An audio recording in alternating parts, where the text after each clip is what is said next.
Welcome to Cartoon Moral Story 2026. Subscribe now for fun and inspiring tales. Mirpur नाम के शहर में तेजस अपनी पत्नी नीरू के साथ रहता था। पति पत्नी दोनों ही नौकरी करते थे। एक दिन तेजस गांव अपनी माँ के पास फोन करता है। हेलो, प्रणाम माँ। जीते रहो माँ, तुम दादी बनने वाली हो हैं? अरे वाह, ठीक है बेटा, मैं कल ही आती हूँ। जब माँ जी शहर पहुंची तो बेटे बहू ने बहुत अच्छे से स्वागत किया। लीजिए माँ जी, चाय। अरे गर्मा गर्म पकोड़े ले आओ माँ के लिए। नीरू रसोई में गई और 2 मिनट में ही पकोड़े ले आई। जी ये लीजिए। बहू, जादू से बनाए हैं क्या? अभी तो रसोई में गई थी। यम्मी। माँ जी, शीला रसोई में पकोड़े तल रही है, मैं बस लेकर आई। हे भगवान, मेरा धर्म भ्रष्ट कर दिया तूने। अब तो गंगा जल से शुद्धिकरण करना होगा। दूसरे दिन, माँ जी मैंने नाश्ता बना दिया है, ऑफिस जा रही हूँ। पर अभी तो घर का सारा काम पड़ा है। शीला आती ही होगी, झाड़ू पोछा बर्तन कपड़े वो सब कर लेगी।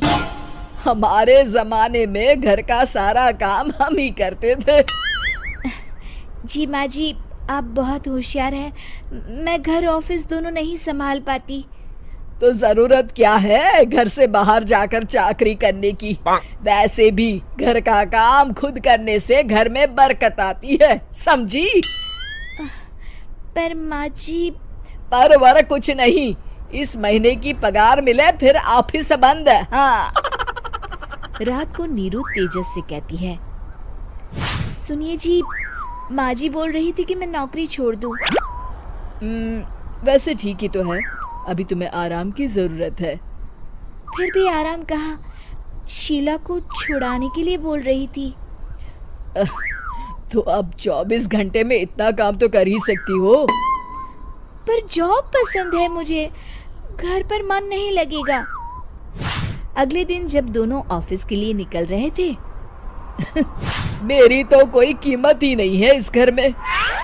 माँ जी, आजकल महंगाई बहुत है, रहन सहन भी बदल गया है, दोनों नौकरी करते हैं तभी ठीक रहता है।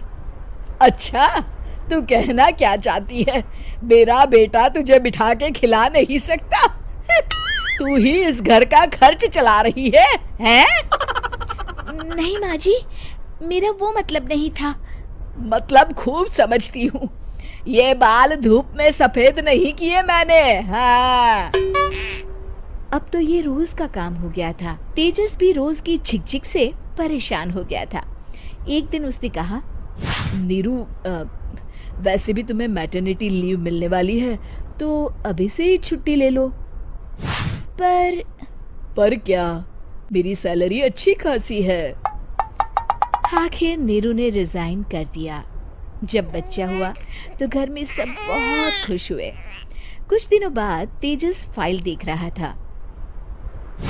क्या हुआ तेजस, कुछ परेशान लग रहे हो? अब हाँ, वो हमारी जितनी सेविंग्स थी वो तो हॉस्पिटल में और छठी के फंक्शन में खत्म हो गई है नीरू। और अभी वैसे मंदी चल रही है तो मैं बोल रही थी कल मुन्ना को हेपेटाइटिस का टीका लगवाना है। नीरू, क्या पोस्टपोन नहीं कर सकते? नहीं जी, बिल्कुल नहीं। अब तेजस को समझ में आ रहा था कि उससे गलती हुई है। पैसों की कमी का असर घर के माहौल पर भी पड़ रहा था।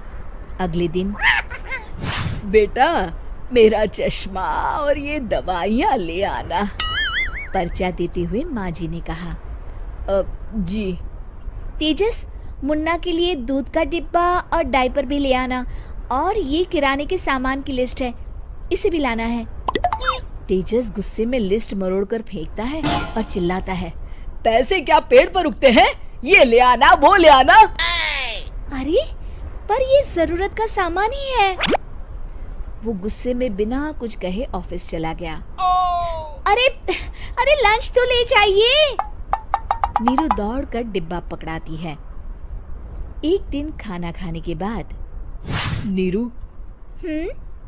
अब तो मुन्ना कुछ बड़ा हो गया, तो अब तुम वापस ज्वाइन कर लो ना जॉब।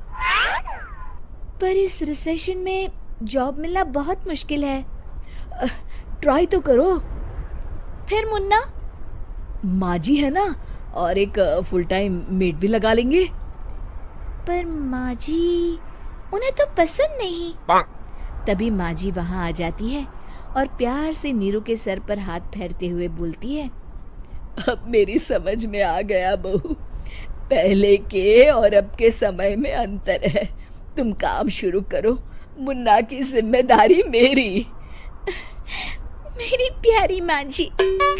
ये कहकर नीरू उनके गले लग गई। शिक्षा, परिवर्तन संसार का नियम है, हमें भी समय के साथ चलना चाहिए। उम्मीद है कि आपको हमारी ये कहानी पसंद आई होगी। कृपया हमारे चैनल को सब्सक्राइब करें और सभी अपडेट्स के लिए बेल आइकन जरूर क्लिक करें। और हाँ, वीडियो लाइक और शेयर करना मत भूलिएगा। Bye bye.